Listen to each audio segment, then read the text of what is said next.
Welcome back to Adventures of a Black Belt Sommelier. Uh, you're going to think parts or all of this story are apocryphal, but I promise you every word of this story is true. Unbelievable as it may be, every word of the story is true. And I think, I, well, 30 years ago or so, I was hired by a restaurant company based in Nashville called Spinnaker's to develop a fast food concept for them, in spite of the fact that I had never even worked in a fast food restaurant, much less developed a fast food concept.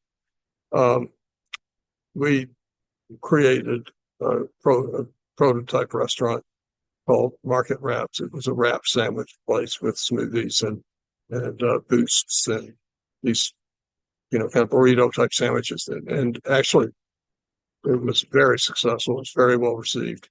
But unfortunately, Spinnaker's went out of business, so it never got developed beyond the one location. Um, the CEO of Spinnaker's was a fellow named Sam Galbraith. Um, he called me, 6 months later, probably, and told me that he was now the CEO of a company called Food Vision, which was a content provider for CNN.com, and they were looking for a wine columnist, and would I be interested in being the wine columnist for CNN.com? Well, I would have, I would do anything to be the wine columnist for CNN.com.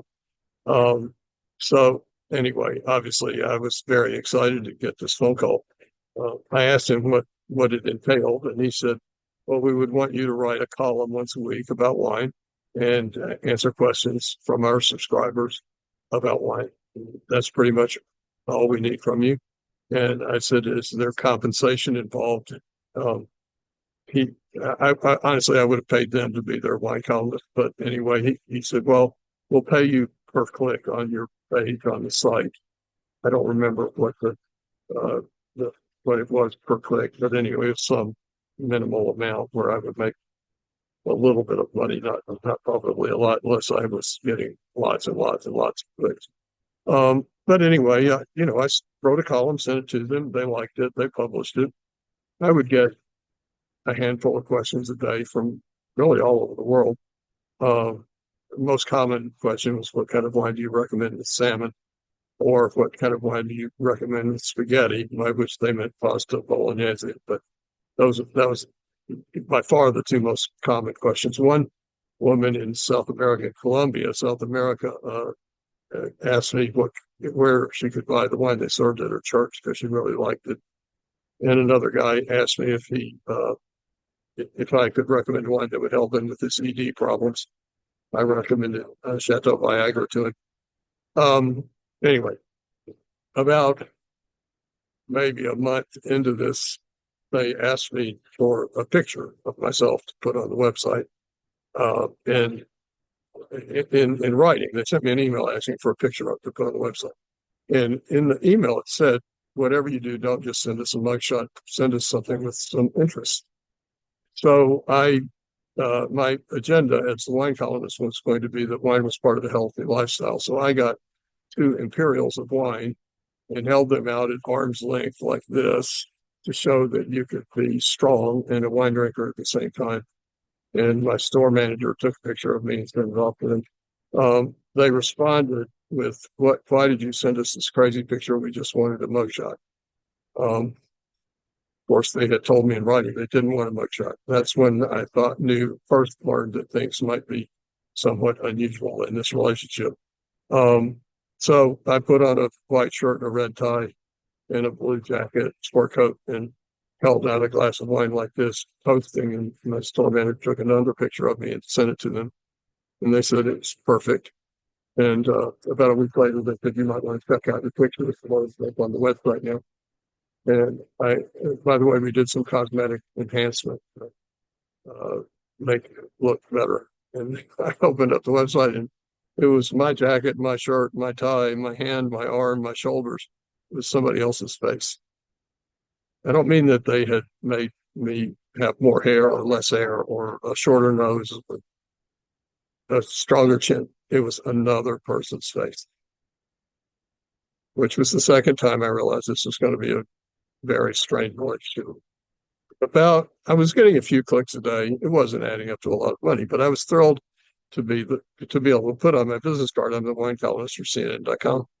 And anyway, about 2 or 3 months into it, Sam called me and said, we have a famous chef coming to Atlanta to be on TV, and we'd like you to come and recommend with wine with the dishes that he's going to make. I said, who's the chef? He said, Daniel Boulud. And I said, well, that's great. I know Danielle. I love his food. I'd love to come. He said, how much would you charge us to come be on TV? I said, well, I can stay with my sister, so I wouldn't have any accommodation costs. Um, you know, and it's not far away. So, I just would have to staff my store in my absence. So I don't know, I'd be gone 2 days, maybe $300. And he said, okay. Then he emailed me 2 days later and said they didn't have any much money in the budget. They didn't have $300 in the budget for me to come be on TV. $300, CNN.com. Seriously? Anyway, maybe a year into it, my wife and I and my son and my mother went on a trip to New York City. And I wrote a column, my weekly column on the wines we drank at the restaurants we went to on our trip to New York City. But I also wrote a coda to that and reviewed the hot dogs at Yankee Stadium and Shea Stadium. And I don't remember which one I thought was better, but I think maybe the Mets hot dog I thought was better. But anyway, I wrote this article reviewing the hot dogs at Shea Stadium at Yankee Stadium and posted it. And all of a sudden, because of Yankees, Mets, hot dogs, my site started getting like 200, 300, 400, 500 clicks a day. And all of a sudden, it started owing me a lot of money. And they never once paid me in the year that I've been doing it. I'd never got paid. And all of a sudden, the clock was ticking out. They were starting to owe me, $1,000, $2,000, $3,000, $4,000, $5,000. They never. So this went on for a few months, and they never. I sent them a column every week, but they never changed the column on the website because they didn't want the clicks to stop that were generated by the Yankees and Mets and hot dog. So I would send them new columns, but they never published them. And I started getting phone calls and emails from around friends in the wine industry around the country saying you're the laziest wine columnist on the planet. You never post a new review. Anyway, it